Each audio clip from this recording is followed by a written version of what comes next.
মহেশের মাথার ওপর জোরে আঘাত করল গফুর। মহেশ একবার চেষ্টা করল মাথা তুলতে, কিন্তু তখনই তার শীর্ণ দেহটি মাটিতে গড়িয়ে পড়ল। চোখের কোণে কয়েক ফোঁটা অশ্রু ঝরে গেল, কান থেকে একটু রক্তও বেরোলো তার। বার দুই শরীর কাঁপল, তারপর সামনে পেছনের পা দুটো প্রসারিত হয়ে মহেশ শেষ নিঃশ্বাস ত্যাগ করল।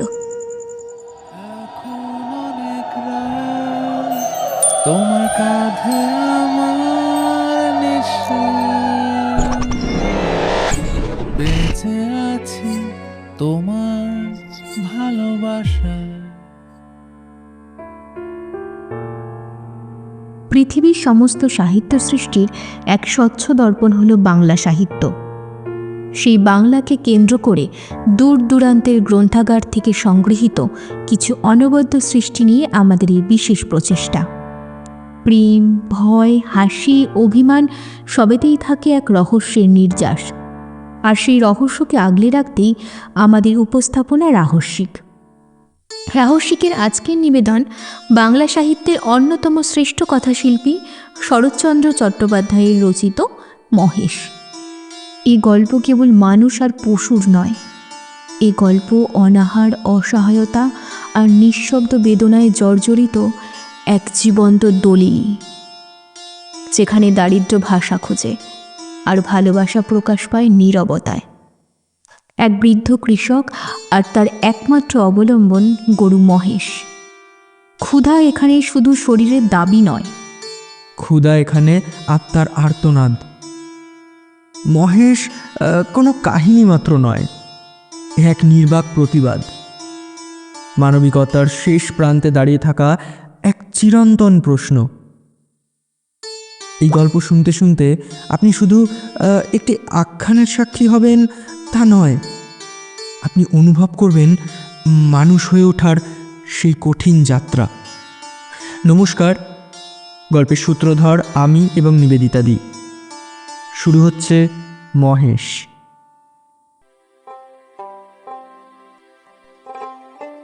গ্রামের নাম কাশীপুর, ছোট্ট গ্রাম, জমিদার আরও ছোট, কিন্তু এমন দাপুটে যে প্রজারা তার সামনে মুখ খোলার সাহস পায় না। দিনটা ছিল জমিদারের ছোট ছেলের জন্মদিন। মন্দিরে জন্মদিনের পুজো শেষ করে তর্করত্ন দুপুরবেলায় বাড়ি ফিরছিলেন। বৈশাখ প্রায় শেষ, অথচ আকাশে একটু মেঘ নেই। রোদ এমন যেন অনাবৃষ্টির ওই আকাশ থেকে আগুন ঝরছে। তীব্র রোদের কারণে সামনের দিগন্ত জোড়া মাঠটা জ্বলে পুড়ে এক মৃতদেহের মতো পড়ে রয়েছে। মাটি ফেটে গিয়েছে, আর সেই ফাটলের ভেতর থেকে ধুলো উঠছে। মনে হচ্ছে যেন এই ধরিত্রীর গরম রক্তের ধোঁয়া ওই ফাটলের মধ্য দিয়ে বেরিয়ে আসছে। এক দৃষ্টে ওই ধোঁয়ার দিকে তাকিয়ে থাকলে মাথা ঘুরে যায়, মনে হয় যেন আগুনের নেশা ধরেছে। সেই মাঠেরই এক প্রান্তে পথের ধারে গফুরচুলার ছোট্ট ঘর। মাটির দেওয়াল ভেঙে পড়ে গিয়ে উঠোন পথের সঙ্গে এক হয়ে গিয়েছে। ঘরের ভেতরের গোপনতা, লজ্জা সব যেন হারিয়ে গিয়েছে। তারা তাই তাদের সমস্ত কিছুই যেন পথিকের করুণায় নিশ্চিন্তে আত্মসমর্পণ করেছে। তর্করত্ন একটা পিতালি গাছের নিচে দাঁড়িয়ে জোরে চিৎকার করে উঠলেন, বলি, ওরে গফরা, ঘরে আসিস? ভেতর থেকে গফুরের বছর দশেকের মেয়ে আমিনা দরজায় এসে বলল, বাবারে কেন ডাকছেন? বাবার তো জ্বর। জ্বর? ডেকে দে খারাপ জাতেটারে, পছন্দ নেশ্চ কোথাকার। ডাকাডাকিতে গফুর ঘর থেকে বেরিয়ে এলো। তখনও সে জ্বরে কাঁপছে, তবু তর্করত্নের সামনে দাঁড়ালো। ভাঙা দেয়ালের পাশে একটা পুরনো বাবলা গাছ, আর তার ডালে বাঁধা একটা ষাঁড়। তর্করত্ন সেদিকে আঙুল দেখিয়ে বললেন, এটা কি? হ্যাঁ, এটা কি? হিন্দুদের গেরাম এটা, তার উপরে ব্রাহ্মণ জমিদার, সে খেয়াল আছে তো? রাগে ও রোদের ঝাঁঝে মুখটা লাল হয়ে উঠেছে তর্করত্নে। সুতরাং তার মুখ দিয়ে যে কোনো ভালো কথা বেরোবে না তাহা গফুর ভালো মতোই বুঝতে পারল। কিন্তু এই রাগের কারণটা বুঝতে না পেরে সে শুধুমাত্র শূন্য দৃষ্টিতে তাকিয়ে রইল। তর্করত্ন গর্জে উঠলেন, সকালে যাওয়ার সময় দেখেছি গরু বাঁধা আছে, এখনো দেখিস এইভাবে বাঁধা? যদি গরু মারা যায়, জানিস তো কি হবে? জমিদার তোরে জ্যান্ত কবর দেবে। সে কিন্তু কোনো সাধারণ বামুন নয়। গফুর ভাঙা গলায় বলল, কি করব বাবা ঠাকুর, খুব কষ্টে আছি। কয়েকদিন ধরে যে গায়ে খুব জ্বর, গায়ে শক্তি পর্যন্ত নাই। দড়ি ধরে যে গরুটার একটু চড়াতে যাব, তা গেলেই যে মাথা ঘুরে পড়ে যায় বাবা ঠাকুর। তাহলে ছেড়ে দে না, নিজেই সরে আসুক। কোথায় ছাড়বো বাবা ঠাকুর? লোকের ধান যে এখনো ঝাড়া হয়নি, সব খামারেই পড়ে আছে। খড়ও গাদা দেওয়া হয়নি কারো। মাঠের আলগুলো যেসব জ্বলে গিয়েছে, কোথাও যে এক মুঠো ঘাসও নেই। গরুটারে যদি ছাড়ি, তাহলে যে কার ধানে মুখ দেবে, কার খড়ের কাদা পেরে খাবে তার ঠিক নেই। কেমন করে ছাড়ি বলুন তো বাবা ঠাকুর? তর্করত্নের গলা একটু নরম হলো। তা না ছাড়িস তো থাক, কিন্তু কোথাও একটু ছায়ায় বেঁধে রাখ। আরে দুয়াটি বিশালি ফেলে দে না, ততক্ষণ শিব। আরে এই তোর মেয়ে ভাত রাঁধেনি? আরে ফ্যানে জলে মিশিয়ে দে না কামলা, খাক। গফুর কিছু বলল না, শুধু তর্করত্নের মুখের দিকে তাকিয়ে রইল। কিছুক্ষণ পর মুখ থেকে একটা দীর্ঘশ্বাস বেরিয়ে এলো। তাও নেই বুঝি? তা কি করলি খড়? আরে ভাগে যা পেয়েছিলি সব বিক্রি করে পেটায় নেবো। ওই গরুর জন্য এক আটি খড়ও রাখলি না, বেটা কষাই। এই কথায় গফুর যেন পাথর হয়ে গেল। তারপর ধীরে ধীরে বলল, কাহন খানিক খড় পেয়েছিলাম বাবা ঠাকুর, কিন্তু গেলবারে বকেয়া ছিল বলে কর্তামশাই সব ধরে রাখলেন। হাত পা ধরে কেঁদে কেটে বলেছিলাম, বাবু মশাই, আপনি হাকিম মানুষ, আপনার রাজত্ব ছেড়ে কোথায় যাব বলুন তো আমরা? একটু দয়া করুন আমারে 15 বিচুলি না হয় দিন। সালে খড় নেই, একটিখানি ঘর, বাপ বেটিতে থাকি। তাও না হয় কোনো রকম তাল পাতার গোজা গাজা দিয়ে এই বর্ষাটা ঠিক কাটিয়ে নেব, কিন্তু খেতে না পেলে যে আমার ময়েসটা মরে যাবে। ইস, শখ করে আবার নাম রেখেছিস মহেশ। এসে বাসি না। এই বিদ্রূপ গফুরের কানে গেল না। সে নিজের কষ্টের কথাই বলতে লাগলো। কিন্তু হাকিমের দয়া হলো না। মাসখানেক চলার মতো কিছু ধান পেলাম বটে, কিন্তু সব খড় সরকারের গাদায় গেল। আমরা কুটোটুকু কিচ্ছু পাইনি। এই সব বলতে বলতে ইতিমধ্যেই তার চোখে জল এসেছে। কিন্তু গফুরের এই চোখের জল তর্করত্নের মনে একটুও দয়ার অনুভূতি সৃষ্টি করতে পারল না। আচ্ছা মানুষ তো তুই, জমিদারের থেকে নিয়ে খেয়েছিস আর এখন বলছিস ফেরত দিবি নে? আরে জমিদার কি তোরে ঘর থেকে খাবে নাকি? আরে তোরা সব রাম রাজত্বে বাস করছিস রে, রাম রাজত্বে, বুঝলি? আর তুই এ ছোট লোক কথাকার, এই তাঁরই নিন্দে করিস? নিন্দে কেন করব বাবা ঠাকুর? নিন্দে তো আমি করিনি, কিন্তু কোথা থেকে দেব বলুন? নিজের জমি নেই, অন্যের জমি ভাগে চাষ করি, তার উপর আবার 2 সন অজম্মা। ধান মাঠেই শুকিয়ে গেছে সব। বাপ বেটিতে দুবেলা দুমুঠো ভাতও পর্যন্ত খেতে পারিনি। তারপর গফুর তার ঘরের দিকে চেয়ে বলল, ঘরের দিকে একবার চেয়ে দেখুন বাবা ঠাকুর। বৃষ্টির দিনে মেয়েটারে নিয়ে কোনো রকম ঘরের এক কোণে বসে রাত কাটাই। পা শরীরে শোয়ার পর্যন্ত জায়গা নেই। আমার মহেশটারে একবার দেখুন, হাড় গোনা যাচ্ছে তার। দিন না বাবা ঠাকুর, এই একটুখানি খড় দিন না, কাহন দুয়েক না হয়ে ধারই দিন, খড়ি দুমুঠো পেট ভরে খেতে দিই। এই বলে হঠাৎ গফুর ধপ করে তর্করত্নের পায়ের কাছে বসে পড়ল। তর্করত্ন ঝট করে দুপা পিছে চিৎকার করে উঠলেন, বললেন, আরে আরে এই মহারাজ তোমাকে শুয়ে ফেলবি নাকি? না না, শোবনে, কিন্তু দাও না, কাহন দুই খড় আমারে দাও না বাবা ঠাকুর। তোমার যে 7-4টে গাদা খড় আমি সেদিন দিয়ে এসছি, ওর থেকে কটা দিলে তুমি টের পাবে নে।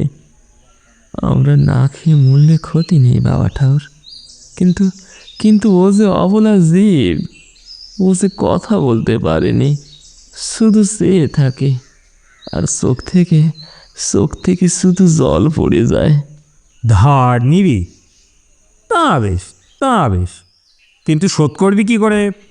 গফুর আশাবাদী মুখে তাড়াতাড়ি বলল, যেমন করে পারি শোধ দিয়ে দেব বাবা ঠাকুর, আপনারে ঠকাবো নে। ঠকাবো না, যেমন করে পারি দেব। সালা কি হচ্ছে? দাদা এসব কথা বাদ দে, বাড়ি যেতে হবে আমারে, অনেক দেরি হয়ে গেল আমার। এ কথা বলেই তর্করত্ন একটু হেসে হাঁটতে শুরু করলেন। কিন্তু হঠাৎ মহেশকে তার দিকে এগিয়ে আসতে দেখে চমকে উঠলেন। এই আরে আরে এই গরুটি সিংহে তেড়ে আসছে যে, আরে ঘুম তবে নাকি?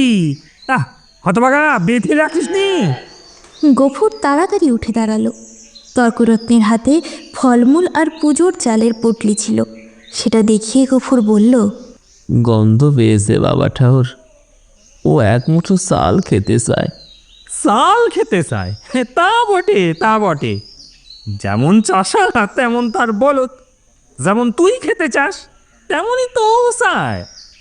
খড় জুটে না, আবার চাল কলা খেতে চায়। নে নে, পত্তাটা সরিয়ে বাঁধ। যা সিং, জানি না কবে কারে আবার খুন করবে। এই বলেই তর্করত্ন পাশ কাটিয়ে হন হন করে চলে গেলেন। গফুর কিছুক্ষণ তাকিয়ে রইল তর্করত্নের চলে যাওয়ার পথের দিকে। তারপর ধীরে ধীরে চোখ ফেরালো মহেশের মুখের দিকে। মহেশের চোখ দুটো নিস্তেজ, ক্লান্ত। গফুর নরম গলায় তাকে বলল, তোরে এক মুঠো দিল না রে, ওদের তো কত আছে, তবুও দেয় না। না রে, আর দেখতে পাচ্ছি না আমি। তার গলা বুঝে এলো, চোখ থেকে টপ টপ করে জল পড়তে লাগলো। মহেশের গলায় মাথায় হাত বুলিয়ে গফুর আস্তে আস্তে বলল, বাবা মহেশ, তুই আমার ছেলে বাবা, তুই আমারে 8 বছর লালন পালন করে বুড়া হয়েছিস, আর আজ আমি তোরে দুমুঠো খেতে পর্যন্ত দিতে পারছি নে। কিন্তু তুই তো জানিস বাবা, তুই তো জানিস, বল আমি তোরে কত ভালোবাসি। মহেশ জবাবে গলা বাড়িয়ে চোখ বুজে রইল। গফুর তার চোখের জল মহেশের পিঠে মুছে অস্পষ্ট স্বরে বলল, জমিদার তোর মুখের খাবার কেড়ে নিল। শ্মশানের ধারে যে গোসরটা ছিল তাও টাকার লোভে জমা বিলি করে দিল। এই দুর্দিনে আমি তোরে কিভাবে বাঁচিয়ে রাখি বলতো বাবা? ছেড়ে দিলে তুই পরের গাদা ফিরে খাবি, মানুষের কলা গাছে মুখ দিবি। তোকে নিয়ে আমি কি করি বলতো? তোর গায়ে যে আর জোর নেই, দেশের কেউ তোরে চায় না। লোকে বলে গোহাটাই বেচে দিতে। গফুর থেমে গেল। মুখে শব্দ নেই, শুধু চোখ দিয়ে জল পড়ছে। হাতে করে চোখের জল মুছে চারপাশটা একবার তাকিয়ে সে ভাঙা ঘরের পেছন থেকে কিছু পুরনো শুকনো খড় টেনে আনলো। তাই নিয়ে গিয়ে মহেশের সামনে রেখে আস্তে আস্তে বলল, এই নে বাবা, তাড়াতাড়ি একটু খেয়ে নে, দেরি করলে আবার।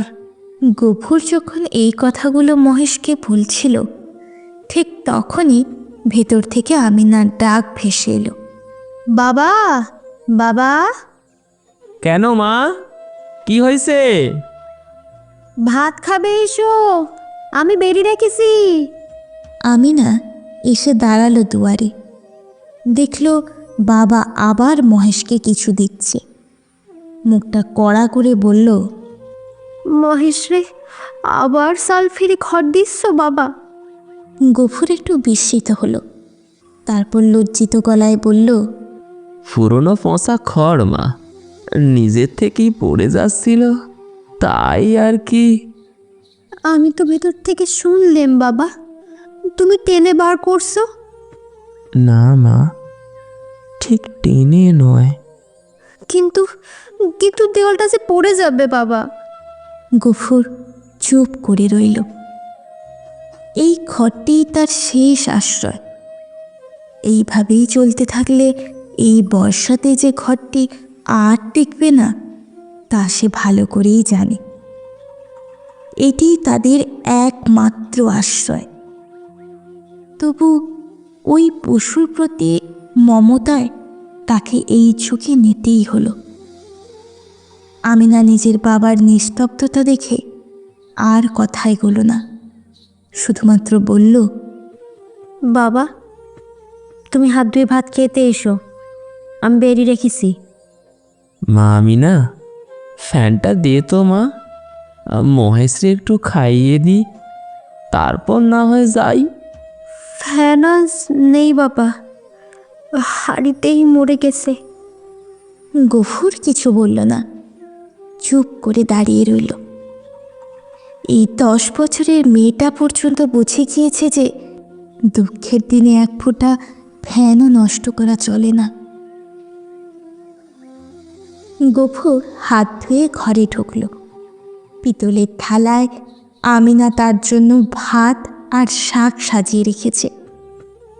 নিজের জন্য ছোট্ট একখানা মাটির পাত্রে ভাত নিয়েছে। গফুর কিছুক্ষণ তাকিয়ে থেকে আস্তে আস্তে বলল, মা আমিনা, আমার গায়ে খুব শীত করছে মা, এই জ্বরের সময় ভাত খাওয়া কি ঠিক হবে মা? কিন্তু বাবা, তখন তো তুমি বললে যে খুব খিদে পেয়েছে। তখন হয়তো জ্বরটা ওঠেনি মা। তাহলে ভাতটা তুলে রাখি, তুমি সন্ধ্যায় খেয়েও। কিন্তু ঠান্ডা ভাত খেলে তো জ্বর আরো বাড়বে মা। আমিনা চুপ করে রইল। গফুরও কিছু একটা ভাবছিল, তারপর যেন নিজের মধ্যে একটা সিদ্ধান্তে পৌঁছে ধীরে ধীরে বলল, এক কাজ কর না মা, মহেশটারে না হয় ধরে দিয়ে আয়, তখন রাতের বেলায় আমার জন্য এক মুঠো ভাত ফুটিয়ে দিতে পারবি নে মা? আমিনা মুখ তুলে কিছুক্ষণ চেয়ে রইল তার বাবার দিকে, তারপর মুখ নিচু করে ধীরে ধীরে মাথা নেড়ে বলল, পারবো বাবা। গফুরের মুখে এক সুপ্ত হাসি ফুটে উঠল। পিতা আর কন্যার মধ্যে যে ছোট্ট কথাটুকু হলো, তাতে যেন এক গভীর বোঝাপড়া লুকিয়েছিল। হ্যাঁ, এমন বোঝাপড়া যা তারা দুজন ছাড়াও আরও এক প্রাণী লক্ষ্য করল। 5-7 দিন পর একদিন ভাঙা মন নিয়ে গফুর রোয়াকে বসেছিল। তার মহেশ কাল থেকে ঘরে ফেরেনি। গফুর নিজে দুর্বল, তাই আমিনা সকাল থেকে চারদিকে খুঁজে বেড়াচ্ছে মহেশকে। পরন্ত বিকেলে আমিনা ফিরে এসে বলল, হো হো বাবা, বাবা, ওই ওই মানিক ঘোষ আমাদের মহেশরে থানায় দিয়েছে। দূর পাগলি, তা হয় নাকি? হ্যাঁ হ্যাঁ বাবা, সত্যি। ওদের চাকর বলল তোর বাপরে গিয়ে বল দরিয়াপুরের খোয়ারে খুঁজতে। কেন, কি করেছিল সে? তাদের বাগানে ঢুকে গাছপালা নষ্ট করেছিল সে। গফুর স্তম্ভিত হয়ে বসে রইল। মহেশকে নিয়ে সে অনেক রকমই খারাপ কল্পনা করেছিল, কিন্তু এই রকম কিছু সে ভাবেনি। সে যেমন নিঃস্ব তেমনি গরিব, তাই তার মনে হতো কোনো প্রতিবেশী তাকে এত বড় শাস্তি দেবে না, বিশেষত মানিক ঘোষ। সে এ অঞ্চলে গোব্রাহ্মণে ভক্তির জন্য বিখ্যাত। বেলা যে পড়ে গেল বাবা, তুমি মহেশরে আনতে যাবে না? না, যাব নে। কিন্তু কিন্তু তারা যে বলল 3 দিন হইলে পুলিশের লোকে তাকে ওই গুহাটায় বেঁচে ফেলবে। ফেলুক গে। ওই গোহাটাটা ঠিক কি তা আমি না জানি না, তবু মহেশের সম্পর্কে এই কথা শুনলে তার বাবা কীরকম ব্যাকুল হয়ে ওঠে তা সে বহুবার দেখিয়েছে। কিন্তু আজ সে আর বেশি কিছু বলল না, ধীরে ধীরে ঘরে ঢুকে গেল। রাত তখন 10টা। আমি না ইতিমধ্যেই ঘুমিয়ে পড়েছি। গফুর সন্তর্পণে রান্নাঘরে ঢুকল। রান্নাঘরে একদম কোণে মাটির ভগ্নপ্রায় এক উনুনের পাশে পড়ে রয়েছে তার পিতলের থালাটি। গফুর নিঃসংকোচে সেই থালাটা তুলে বাড়ি থেকে বেরিয়ে গেল। রাতের অন্ধকারে গফুর গোপনে বংশীর দোকানে এসে বলল, খুড়ো, একটা টাকা দিতে পারবেন? এই বলে সে তার পিতলের থালাটা মাচার নিচে রেখে দিল। বংশী ওই থালার ওজন সম্বন্ধে ভালো মতোই পরিচিত। গত 2 বছরের মধ্যে প্রায় 5 বার গফুর ওই থালা বন্ধক দিয়ে টাকা নিয়ে গিয়েছে, তাই বংশী আপত্তি করল না, শুধু বলল, এই নে, কিন্তু এইবারে কিন্তু টাকাটা তাড়াতাড়ি শোধ দিতে হবে, নইলে কিন্তু এই থালা আমি বেচে দেব। গফুর কোনো উত্তর না দিয়েই সেখান থেকে চলে গেল। পরের দিন ঠিক সকালে সে গিয়ে পৌঁছল দরিয়াপুরের খোঁয়ারে। দেখল সামনেই মহেশ বাঁধা রয়েছে। গফুরকে দেখেই মহেশ তার গভীর কালো চোখের ইশারায় যেন তাকে ক্রমাগত নিজের কাছে ডাকতে লাগল। গফুর সেদিকে না তাকিয়ে চুপচাপ খোঁয়ারের এক ব্যক্তিকে একটা টাকা দিয়ে মহেশকে নিয়ে বাড়ির দিকে রওনা দিল। সেই দিন বিকেলে ঠিক একই জায়গায় আবার মহেশকে দেখা গেল। সেই বাপলার ছায়া, সেই বাঁধা দড়ি, সেই খুঁটো, সেই খালি তৃণহীন শূন্যতা, সেই ক্ষুধার্ত কালো জ্বলে ওঠা চোখের আশায় ভরা দৃষ্টি।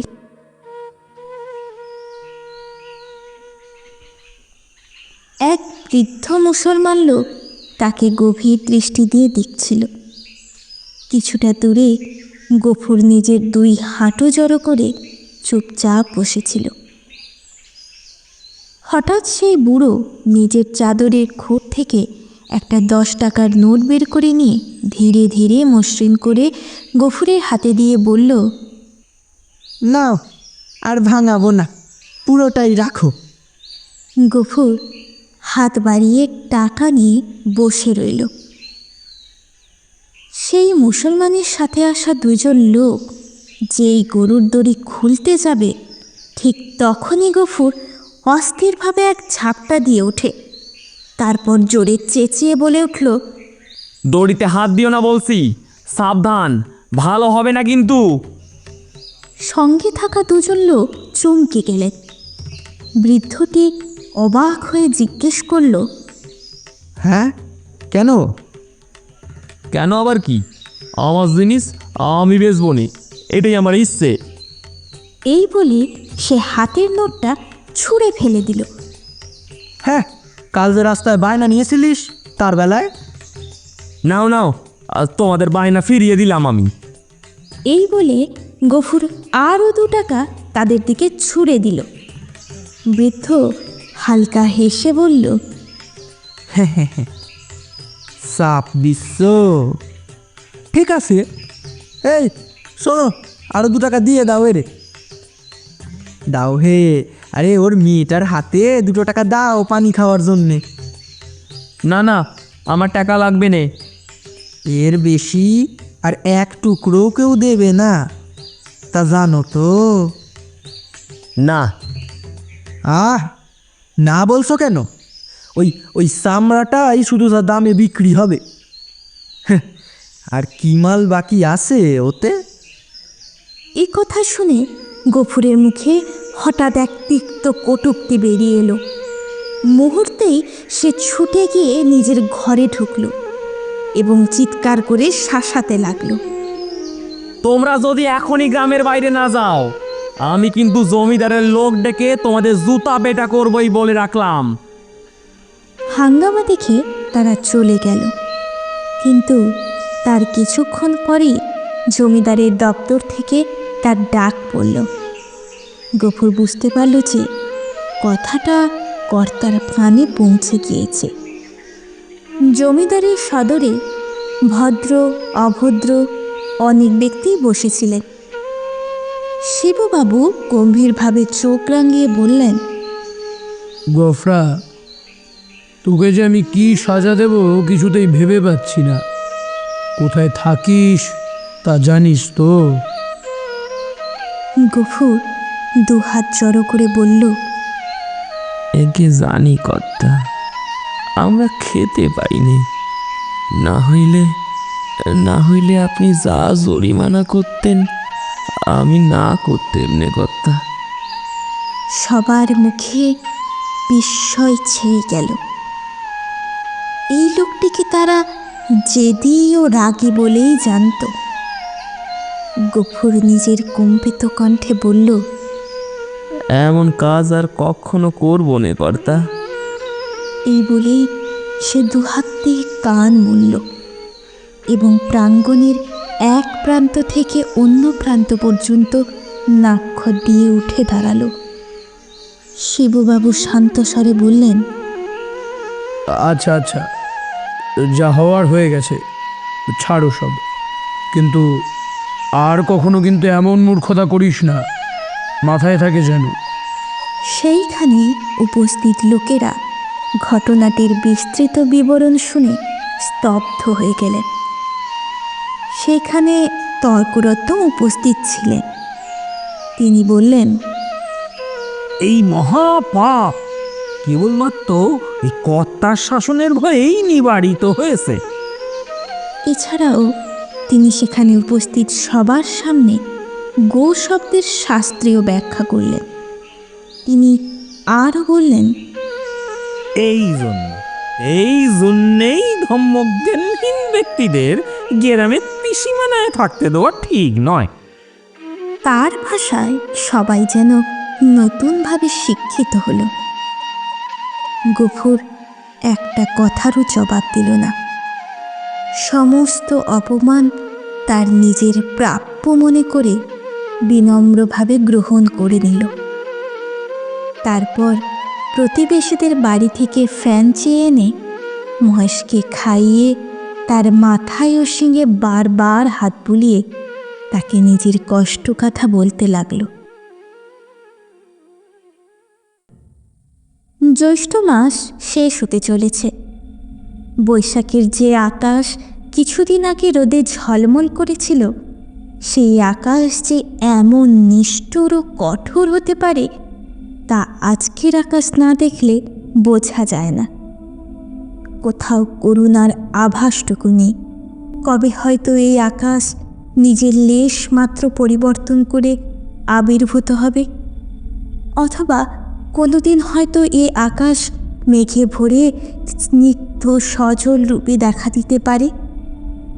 এই রূপে যদি সমাজটাও ভেঙে পড়ে, যদি সকল মিলন বন্ধন ছিন্ন হয়, তাহলে হয়তো আর তার পুনরুত্থান সম্ভব হবে না।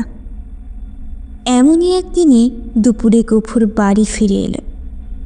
পরের ঘরে জন্মজুর খাটার তার অভ্যেস নেই। সবেই 4-5 দিন হলো তার জ্বর নেমেছে। শরীর এখনো দুর্বল, শরীরে কোনো শক্তি নেই। তবুও কাজের জন্য আজ সে বেরিয়েছিল। ক্ষুধা তৃষ্ণায় তার দৃষ্টি প্রায় অন্ধকারাচ্ছন্ন। প্রাঙ্গণে দাঁড়িয়ে গফুর চেঁচিয়ে বলল, আমিনা, ভাত হয়েছে রে। আমিনা আস্তে আস্তে বাইরে এসে খুঁটি ধরে দাঁড়িয়ে রইল। জবাব না পেয়ে গফুর ক্রমাগত চেঁচিয়ে বলল, কই রে, ভাত হলো? সাল নেই বাবা। চাল নেই? তা সকালে বললি না কেন? তোমারে তো রাতেই বলেছিলাম।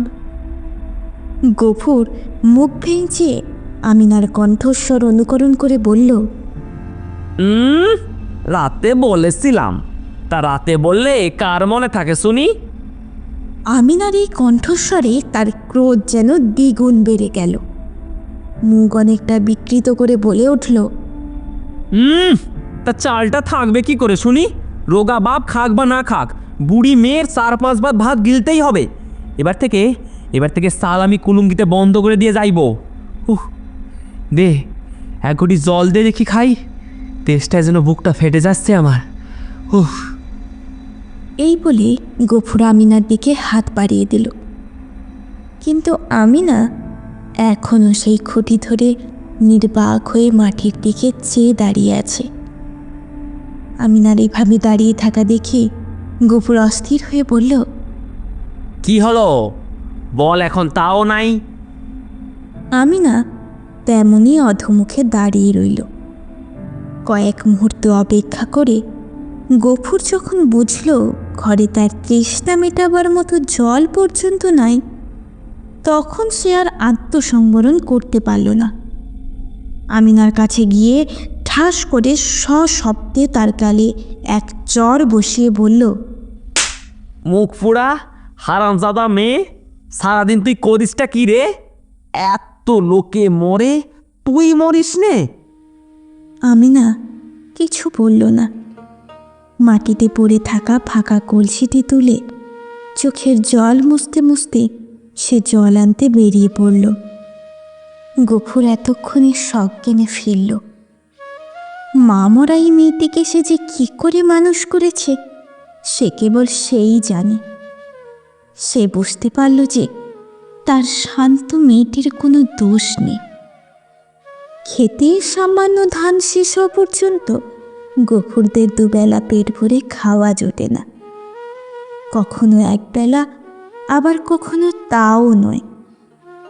দিনে 5-6 বার ভাত খাওয়া তাদের পক্ষে যেমন অসম্ভব, তেমনি যেন স্বপ্নের মতো মিথ্যে। আর জল না থাকার কারণও তার অজানা নয়। গাঁয়ে যে 2-3টে পুকুর ছিল তা একেবারে শুকিয়ে গিয়েছে। শিবচরণবাবুর পুকুরে অবশ্য সামান্য একটু জল আছে, কিন্তু তা সাধারণ মানুষ ছুঁতেও পারে না।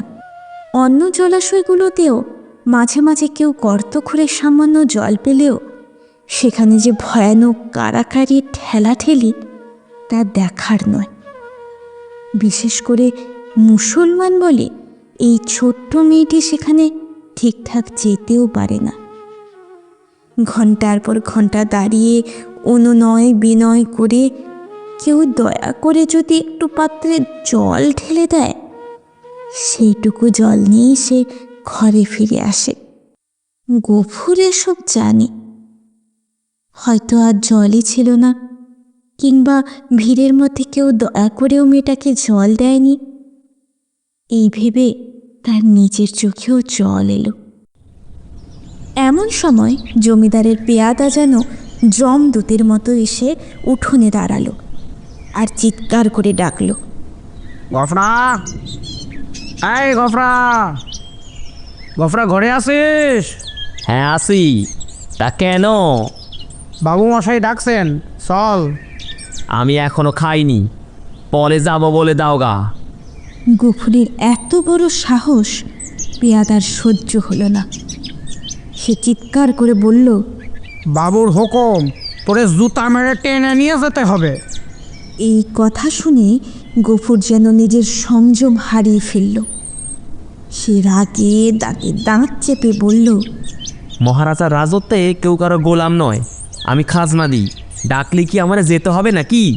যা যা, আমি এখন যেতে পারবো না।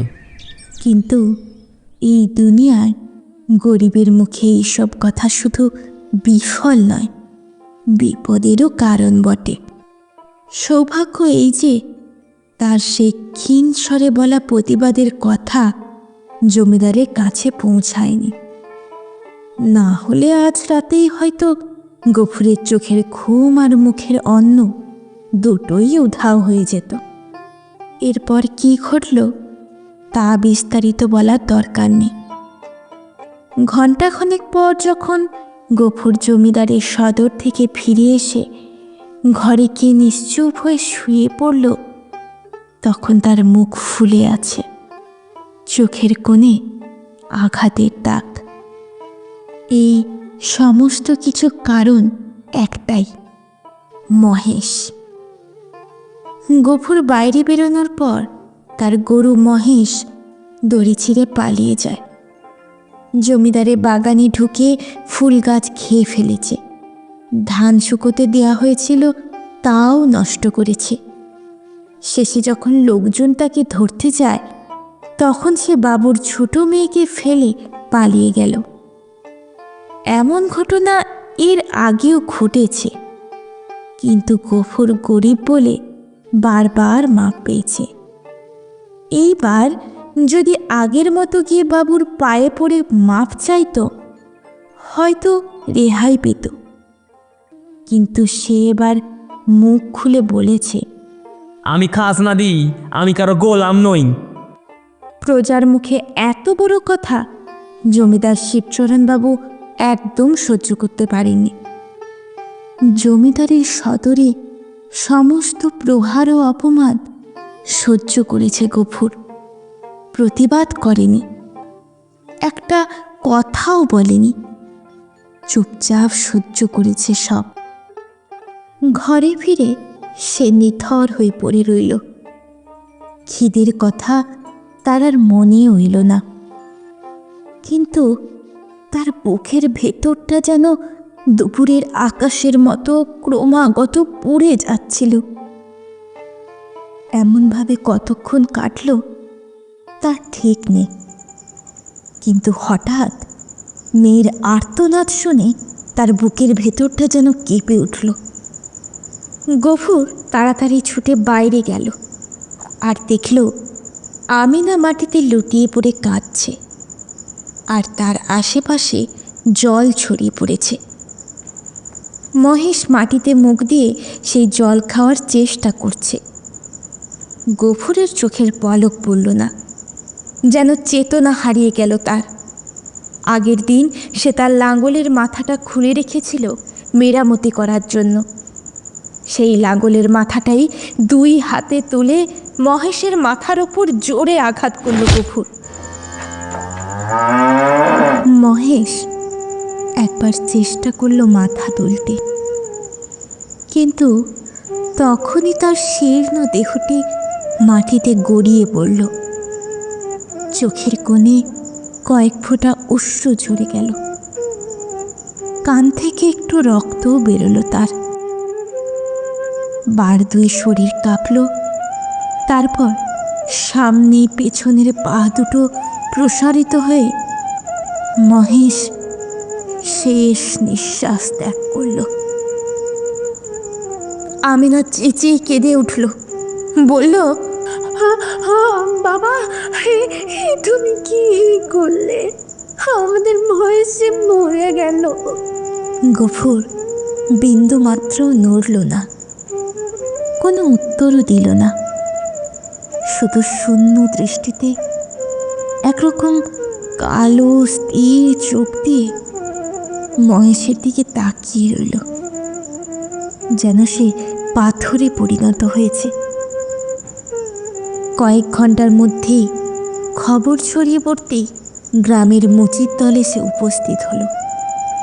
তারা মহেশকে বাঁশে বেঁধে ভাগাড়ের দিকে নিয়ে চলল। তাদের হাতে ধারালো চকচকে ছুরি দেখে গফুর কেঁপে উঠল। চোখ মুছে নিল সে, তবু একটা কথাও তার মুখ দিয়ে বেরোলো না। পাড়া প্রতিবেশীদের কাছে গফুর শুনল যে তর্করত্নের কাছে ব্যবস্থা নিতে জমিদার তার লোক পাঠিয়েছে। প্রায়শ্চিত্তের খরচ মেটাতে বোধহয় গফুরকে তার ঘরবাড়ি বিক্রি করতে হবে। গফুর এসব কথায় কান দিল না। সে নিজের দুহাঁটুর ওপর মুখ রেখে চুপচাপ বসে রইল। রাত্রি গভীর হলে গফুর তার মেয়েকে জাগিয়ে বলল, আমিনা, চল মা, আমরা যাই। আমিনা ঘুম থেকে উঠে চোখ মুছল, জিজ্ঞেস করল, কোথায় বাবা? ফুলবেড়ের চটকলে কাজ করতে মা।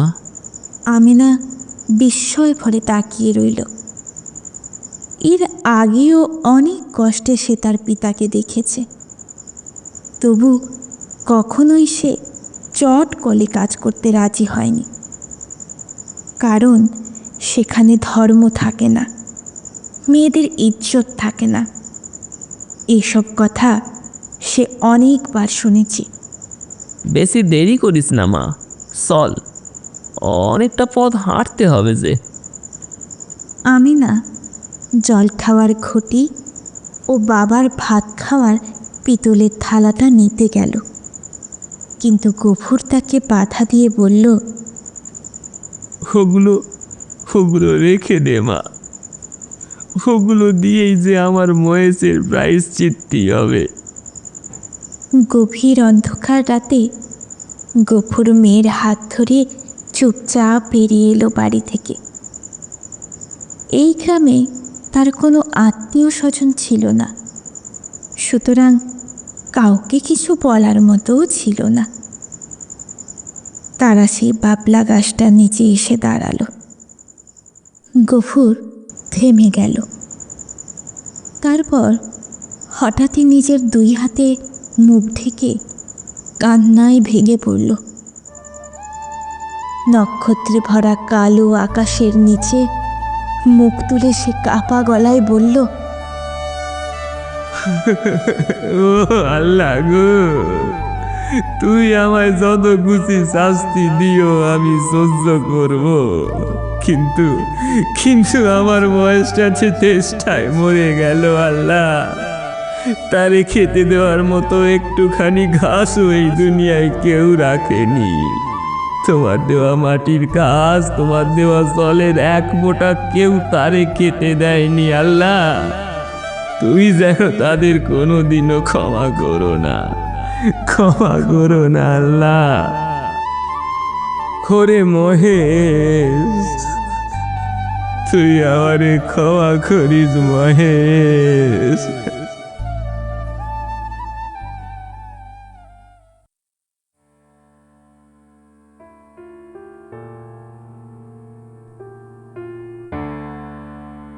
আপনারা এতক্ষণ শুনছিলেন মহেশ। গল্প পাঠে ছিল শ্রীরূপা। গল্পের বিভিন্ন চরিত্রে সৌমেন, সুব্রত, অনিন্দিতা, শতদ্রু এবং আমি। গল্পটি আপনাদের কেমন লাগলো জানাবেন কমেন্ট বক্সে। একটি ছোট্ট সাবস্ক্রাইবের মাধ্যমে আপনিও হয়ে যেতে পারেন রাহস্যিক পরিবারের সদস্য এবং আপনার প্রিয় চ্যানেলকে সহায়তা করতে পারেন একটি শেয়ার করে। বাংলা পড়ুন, বাংলা শুনুন এবং অবশ্যই বাংলা বলুন। ভালো থাকবেন, সুস্থ থাকবেন এবং শুনতে থাকবেন রাহস্যিক।